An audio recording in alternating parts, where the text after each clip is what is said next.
Designer jeans have one very expensive talent. They can make ordinary denim feel important. Add a leather patch, distress the knees, put the logo somewhere visible, then charge enough money to make the customer assume somebody must have done something extraordinary. Sometimes you are buying a pair of jeans that took real fabric knowledge, serious pattern work, careful washing, and years of denim experience.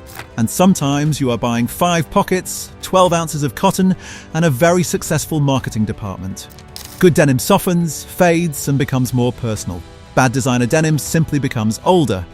That is where fashion stops being expression and becomes an unusually expensive misunderstanding wrapped in blue cotton. So today, we are looking at 5 designer jeans brands you should never buy blindly. Not because every pair is terrible, but because the name, distressing, and celebrity approval can distract you from the only things that matter: fabric, fit, construction, and what remains after the trend disappears. Then I will show you 3 brands that understand denim as more than a surface for branding. Let's start with the brand that made damaged jeans cost more than undamaged ones. Number 5. Amiri. Mike Amiri launched his label in Los Angeles in 2014, building its identity around rock music, Hollywood, and heavily distressed luxury streetwear.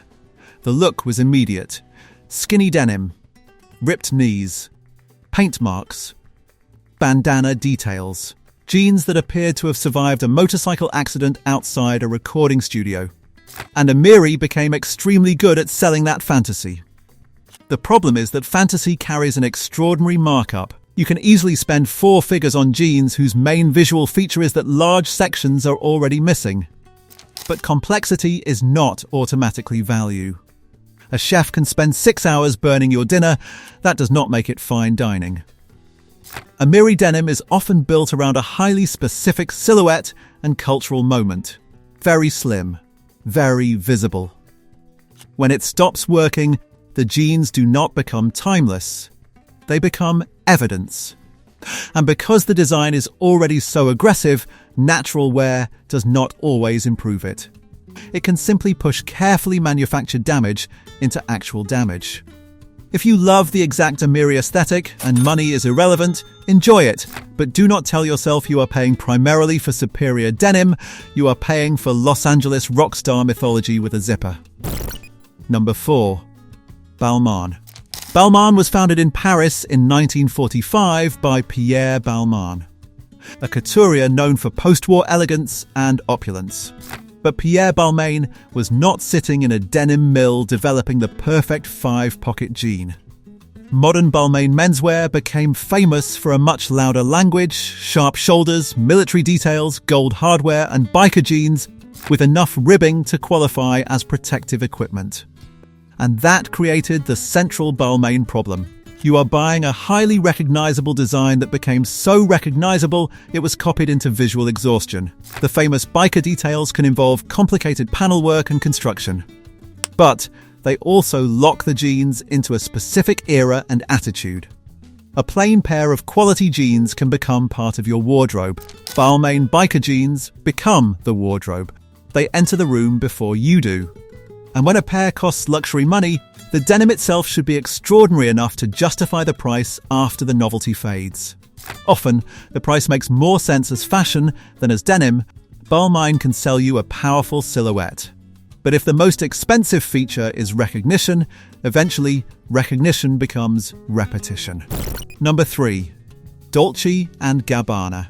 Dolce & Gabbana was founded in 1985 and built a world around Sicilian sensuality, glamour, and theatrical excess. Subtlety was never the main product. But designer denim becomes dangerous when decoration begins replacing judgment. Dolce & Gabbana jeans can arrive with patches, embroidery, logos, tiers, washes, appliques, and enough visual information to require subtitles.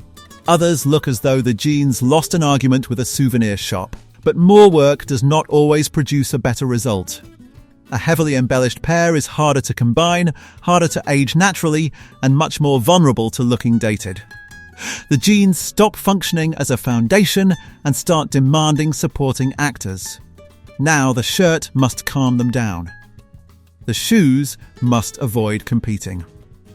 the jacket has to pretend nothing unusual is happening below the waist. And despite the luxury pricing, you are still dealing with a fashion item whose resale value, versatility, and long-term relevance can collapse quickly. Dolce & Gabbana sells drama extremely well. But denim does not always need an orchestra. Sometimes it needs good cotton and the confidence to shut up. Number 2. D2.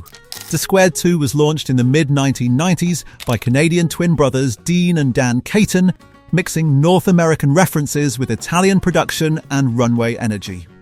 And to be fair, D2 understands jeans as performance. The washes can be elaborate, the distressing is deliberate, the fits have names that sound like minor action films. But the brand also demonstrates what happens when jeans are designed to announce themselves from across a parking lot. Paint splashes, rips, patches, large tags, hardware, logos placed where silence might otherwise occur. But fun and value are not identical twins. Many D2 jeans are priced like collector-level denim while behaving like seasonal fashion. The wash is often the headline.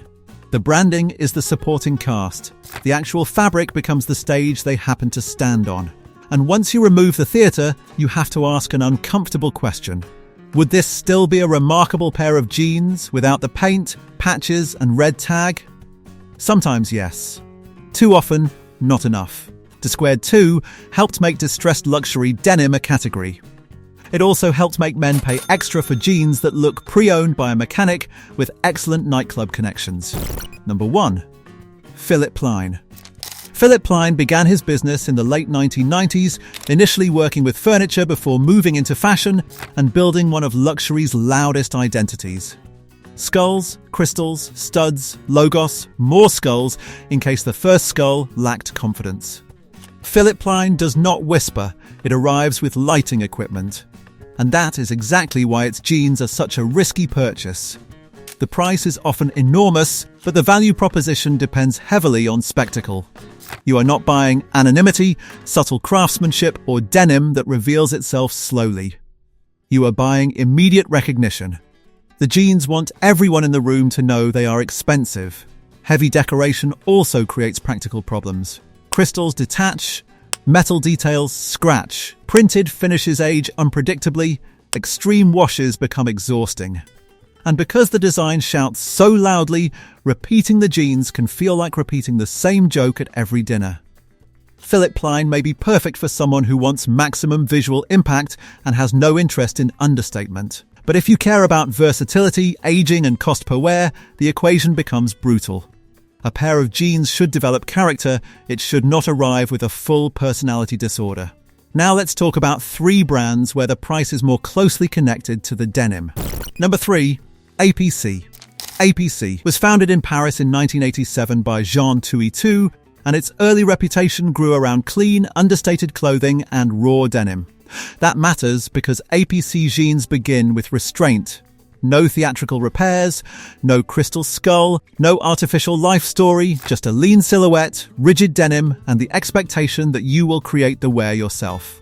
The famous APC approach helped introduce many fashion-conscious men to raw denim without sending them directly into the deepest corner of Japanese denim culture.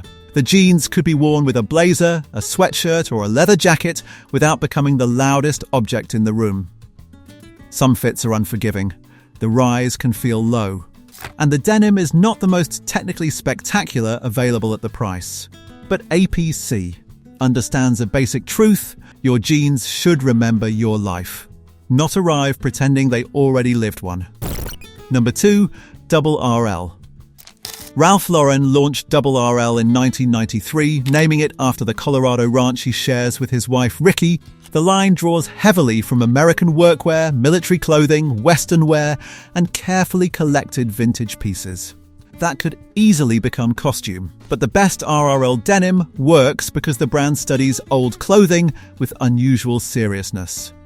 The washes have depth, the hardware feels considered, the fits usually come from recognizable historical references rather than whatever nightclub silhouette is currently trending. Yes, RRL is expensive. And you are absolutely paying for Ralph Lauren's ability to turn American history into a beautifully lit lifestyle. but there is often substance beneath the romance. The denim feels connected to the design story. The distressing, when present, usually imitates plausible wear rather than random violence. And the jeans can age without losing their identity. Rural sells nostalgia, but at least the nostalgia knows how a rivet works. Number 1. Ironheart. Ironheart was founded in Japan in 2003 by Shinichi Haruki, originally creating extremely durable clothing for motorcyclists. That origin explains almost everything. The brand did not begin by asking how jeans could look expensive, it asked how jeans could survive. Ironheart became known for heavy denim, strong stitching, substantial hardware, and construction that can make ordinary designer jeans feel emotionally fragile. The famous heavyweight fabrics are not for everyone. They can feel stiff. They can feel hot. Breaking them in can resemble negotiating with industrial equipment.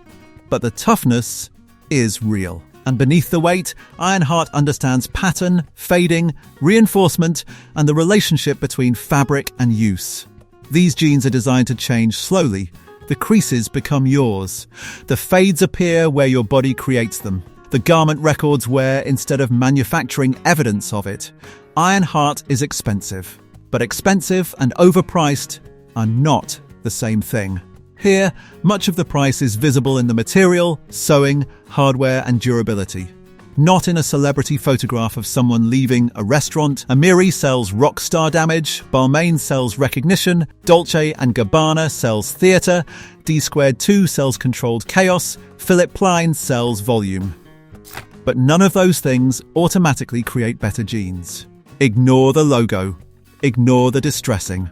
Ignore the price long enough to feel the fabric, inspect the seams, study the fit, and ask what the jeans will become after 50 wears. Then ask the only question that matters: if every logo disappeared, would you still want them?